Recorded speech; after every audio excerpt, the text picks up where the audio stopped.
And welcome back to the Crochet Crowd. Today you're going to learn how to knit with Bernat Truffles. It's new on the marketplace as of 2012. It is really an interesting yarn when you look at it. It's kind of like, I almost call it like train tracks, but you open it up and you have loops on the outside just like so. So you just open it, and so basically when you're knitting with this thing, it's causing the whole project to look very ruffled like, and this is almost like, it reminds me of candy, and I guess that's why they've called it truffles. When you have light behind it, you can see how airy and light this thing is, but when you're wearing this on top of your clothes, it is just such a fashion accessory. To get started, 4.5mm knitting needles are all that you need, and all you just need to do is just slide this off, and we're going to be working from the exterior of the ball into the interior, so we're not going to be able to pull it through here like you would on a normal yarn. And the reason for it is just because of the way that the yarn is operating, and so basically when you're pulling out the yarn, you can see that it looks just like so. So we're going to be playing with the top loops, and you will hear me refer to these as almost train tracks because that's what it reminds me of. And when we're working with these, when you see the loops, so you see 3 loops currently on your screen, you're only going to be working with every other one. So one skip, one skip, and you're going to work away along that too. So the trick to this is that you have to keep your yarn pretty well uniform, so you don't want it twisting up like so, because then all of a sudden you're not going to be able to find these loops. So let's grab up our knitting needle, and I'm going to skip the very first one because, you know, I want to, and it's my choice. It's probably a good idea as well. So just grab one of your knitting needles and just stick it through the top loop just like that. Okay, I want you to skip the next loop that you can see and put on the second one. So this is, so you got 2 casted on already. This is how easy it is. We're going to skip the next one and put on the second, just like that. Skip the next, put on the second, and skip the next and put on the very last one. So this will be number 5.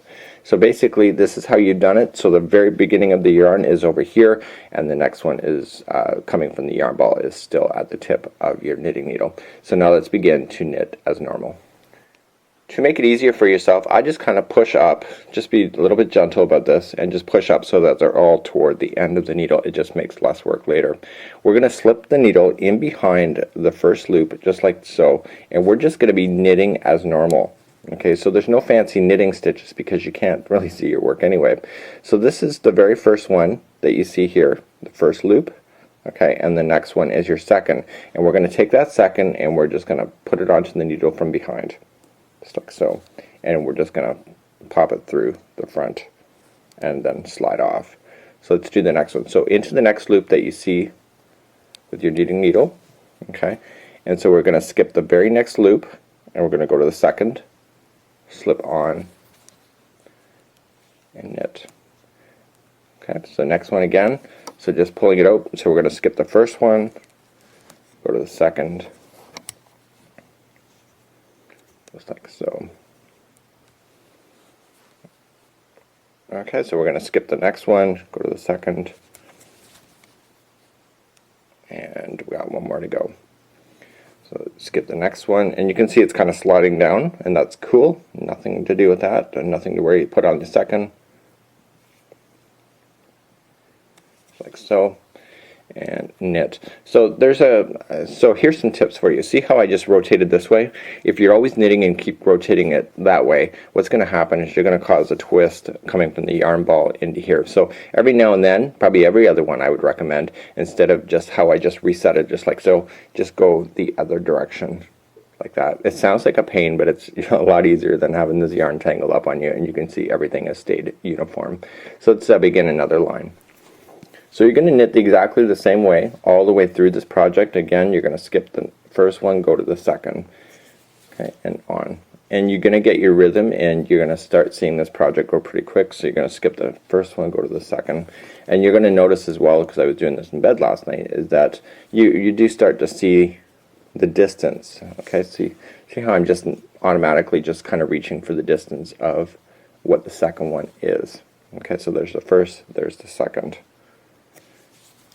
Like this, and you're going to see this project starting to come together really quickly, and you're going to knit the entire ball like this, and until you get to probably about 20 loops left on your knitting needles. So let's just review this one last time, and I'm going to show you a couple more tricks just in case this happens to you. So let's go again, second over.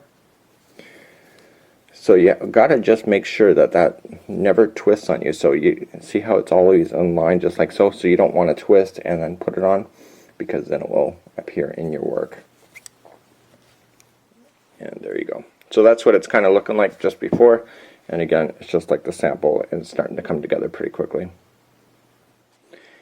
In fancy yarn, just like so, and it's just not exclusive to Bernat, it's all the other major brands as well, is that this kind of yarn is kind of tough to manufacture at times, and you know, sometimes something happens with the machine and they are forced to cut the material and then tie it back on. You know, every yarn ball, as much as we would love it to be a solid piece of yarn, but you know, sometimes we occasionally have knots, and this is one of those projects where it does make a difference on how you deal with those. So what we want to do is that we're going to be looking along this project before we get to the actual knitting part, and we want to deal with that before we're going to put things onto the knitting needles. We don't want to put that knot into this project because it'll be very clearly obvious and you'll be very self-conscious of it. So we have a knot coming up just like so. So how do you deal with that? We're simply gonna just grab our scissors and we're gonna cut that knot out. Okay, so we're just gonna cut it out just like so. And what I want to do is that when I go to now knit this, I want to treat this like I was casting on. So now that I've cut my material, all I'm going to just do now is slip in my knitting needle just like this, and I'm going to just take the remainder that we have and we're going to knit that as normal. But wait, just wait. So I'm going to put one on, and then I'm going to put a new piece on just like so, and I'm going to put it on as well, and I'm going to use those to knit at the same time. Okay, so I want to now take the new one, so the old one more time just to make sure that I did get it. Okay, and then the new one. And what this is doing is basically it's changing. So if you ever had to do a yarn ball change, this is how you would add it on so you wouldn't see any of the knots. And so we're just going to knit across as normal with the new yarn that were forced to cut.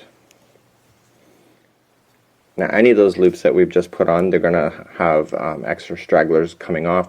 We can deal with that at the end by just trimming them shorter so that they're kind of blending in with this kind of frill yarn as well.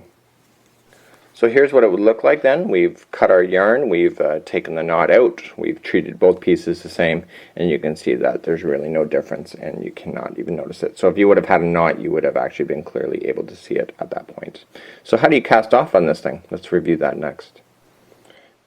You're going to use your yarn ball right up to the very end. It's one ball, one scarf, and I love that kind of idea because it means that, you know, for only $6 you got a fabulous scarf. So let's begin the casting off process, and we're just going to slip in and knit what we think is normal, and we're just going to make sure everything is good. Every second one as normal. We want to make sure our edges stay the same, so we're going to do every second one. Okay, so we got one off, okay, and then we're going to do another one. Okay, we're going to do another one, and then all of a sudden you now have two on this side, and basically I'm just going to grab my knitting needles and I just want to pull this one over the second, just like that. So just do the next one. We're just going to knit as normal. It's kind of how you do loom knitting casting off as well. Okay, so you knit. You now have two on this side, so you're just going to slip your needle in the first one and just gently pull it over the first or the second one. Okay, next. Very painless process, and this is the very last one. I like the simplicity of this product. Okay, so this is the very last one. We're going to take the first one and put it over the second as before. And so now this is where we deal with this very final one. So technically I should be near the end of my yarn ball anyway, but I'm going to trim it anyway. And I'm going to hold on to this loop. This is the very last loop.